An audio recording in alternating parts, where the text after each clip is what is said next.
گورا ہو کالا ہو، عربی ہو اجمی ہو، پاکستانی ہو یا کسی اور ملک کا رہنے والا ہو، فرمایا من کانو وحی سکانو، کوئی بھی ہو کہیں بھی رہنے والا، ہم ان پر آسمان سے برکتوں کے دروازوں کو کھول دیتے، اللہ تعالیٰ اپنے خزانوں کے دروازوں کو کھول دیتے ہیں۔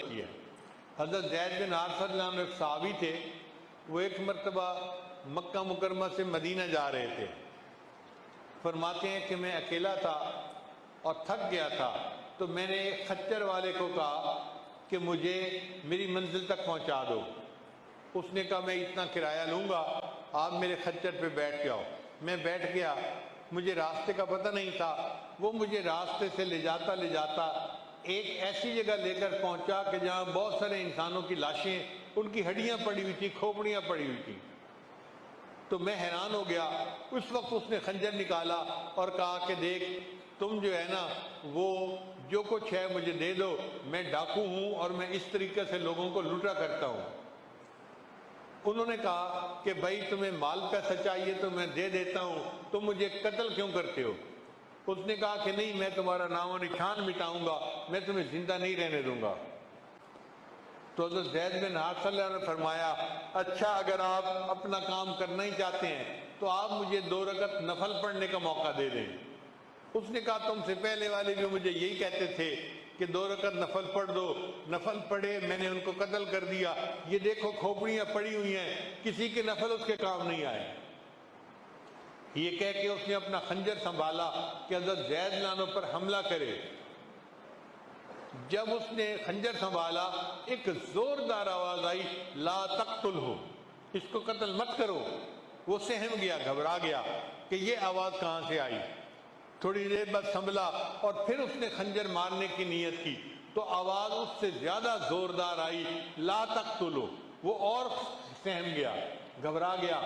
جب وہ تھوڑا سنبھلنے کی کوشش کر کے تیسری مرتبہ خنجر چلانے لگا، ایک سوار نمودار ہوا، اس نے ایسا نیزہ مارا کہ یہ بندہ مر گیا۔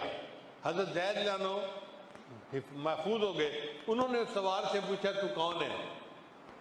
اس سوار نے کہا کہ میں ایک فرشتہ ہوں، اور جو بندہ یا ارحم الراحمین کہہ کے اللہ کو پکارتا ہے اللہ مجھے اس کی مدد کے لیے بھیج دیتا ہے۔ جب آپ نے پہلی مرتبہ دعا مانگی یا ارحم الراحمین، میں اس وقت آسمانوں پر تھا، مجھے حکم ہوا جاؤ میرے بندے کی حفاظت کرو۔ جب دوسری مرتبہ یا ارحم الراحمین کہا میں آسمان دنیا تک پہنچ گیا تھا، اس لیے زیادہ زور کے ساتھ اس کو آواز آئی۔ اور جب آپ نے تیسری مرتبہ یا ارحم الراحمین کہہ کر پکارا تو میں یہاں پہنچ گیا اور میں نے اس دشمن کو قتل کر کے تمہاری حفاظت کر دی۔ یوں اللہ تعالیٰ اپنے بندے کی حفاظت فرماتے ہیں جو متقی ہوتے ہیں۔ گورا ہو کالا ہو، عربی ہو اجمی ہو، پاکستانی ہو یا کسی اور ملک کا رہنے والا ہو، فرمایا من کانو وحی سکانو، کوئی بھی ہو کہیں بھی رہنے والا ہو جو تقوی کو اختیار کرے گا وہ قیامت کے دن میرا مقرب بندہ ہوگا۔ اللہ تعالیٰ ہمیں تقوی کی زندگی عطا فرمائے اور ہمیں نبی علیہ السلام کا قرب خاص عطا فرمائے۔ پھر متقی بندے پر اللہ برکتوں کی بارش نازل فرماتے ہیں۔ سنیے قرآن عظیم الشان، اللہ فرماتے ہیں وَلَوْ أَنَّ أَهْلَ الْقُرَىٰ آمَنُوا وَاتَّقَوْا، اگر یہ بستی رسوں والے ایمان لاتے اور تقوی کو اختیار کرتے لَفَتَحْنَا عَلَيْهِمْ بَرَكَاتٍ مِّنَ السَّمَاءِ، ہم ان پر آسمان سے برکتوں کے دروازوں کو کھول دیتے۔ اللہ تعالیٰ اپنے خزانوں کے دروازوں کو کھول دیتے ہیں اور متقی بندے کو اتنی برکتیں عطا فرما دیتے ہیں۔ اب سوال پیدا ہوتا ہے کہ یہ تقوی بندے کو ملتا کیسے ہے؟ ہمارے مشائخ نے لکھا کہ 3 اسباب ہیں برکت حاصل ہونے کے۔ پہلی بات کہ انسان روزے رکھتا ہے تو اس کو تقوی ملتا ہے۔ اللہ فرماتے ہیں اے ایمان والو تمہارے اوپر روزوں کو فرض کر دیا گیا جیسے کہ تم سے پہلی امتوں پر فرض کر دیا گیا لعلکم تتقون، تاکہ تم متقی بن جاؤ۔ تو جو بندہ روزے رکھتا ہے اور روزے کی زندگی گزارتا ہے اللہ اس کو تقوی اختیار کرتے ہیں۔ اور دوسری بات کہ جو سچے لوگوں کی صحبت میں رہتا ہے اللہ اس کو تقوی اختیار کرنے کی توفیق دیتے ہیں۔ یا ایھا الذین آمنوا اتقوا اللہ وکونوا مع الصادقین، اے ایمان والو تقوی اختیار کرو اور سچوں کی صحبت میں رہو، یہ سچوں کی صحبت تمہیں متقی بنا دے گی۔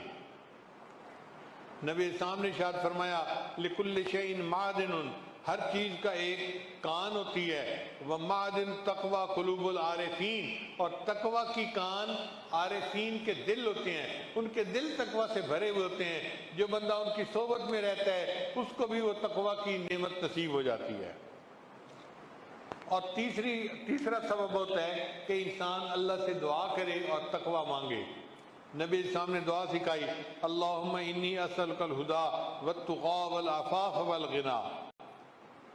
چنانچہ متقی بندے کے ساتھ اللہ کی مدد ہوتی ہے۔ اللہ کے کرم کا کیا کہنا، آپ اندازہ لگائیے، فرعون بیعون جو خدائی کا دعویٰ کرتا تھا، جو ظالم بادشاہ تھا، اس نے بنی اسرائیل کے ہزاروں بچوں کو قتل کروایا۔ ایسا قاتل اور ظالم بادشاہ ایک مرتبہ پھنس گیا، قحط آ گیا، دریا نیل کا پانی خشک ہو گیا اور اب کوئی صورت نظر نہیں آتی تھی۔ چنانچہ لوگوں کے نمائندے بادشاہ کے پاس آئے اور کہنے لگے جی آپ تو خدائی کے دعوے کرتے ہیں اور ہم پانی کو ترس رہے ہیں اور پانی نہیں ہے، آپ کوئی انتظام کریں کہ ہمیں پانی مل جائے۔ فرعون نے ان سے وعدہ کر لیا کہ 1 ہفتے بعد پانی آ جائے گا اور یہ قحط ختم ہو جائے گا۔ اب دن گزرتے گئے، کہتے ہیں کہ جب 2 دن باقی رہ گئے تو فرعون کو فکر ہوئی کہ پانی نہ آیا تو میری تو خدائی کا جھوٹا دعویٰ اس کی کلی کھل جائے گی اور میں لوگوں کے سامنے جھوٹا پڑ جاؤں گا، اب کروں تو کیا کروں۔ فرعون اپنے گھر سے نکلا، سر پہ تاج نہیں تھا، پاؤں میں جوتے نہیں تھے، اسی طرح اکیلا رات کی تاریکی میں دریا نیل کے پاس آ گیا، چونکہ گھر قریب تھا۔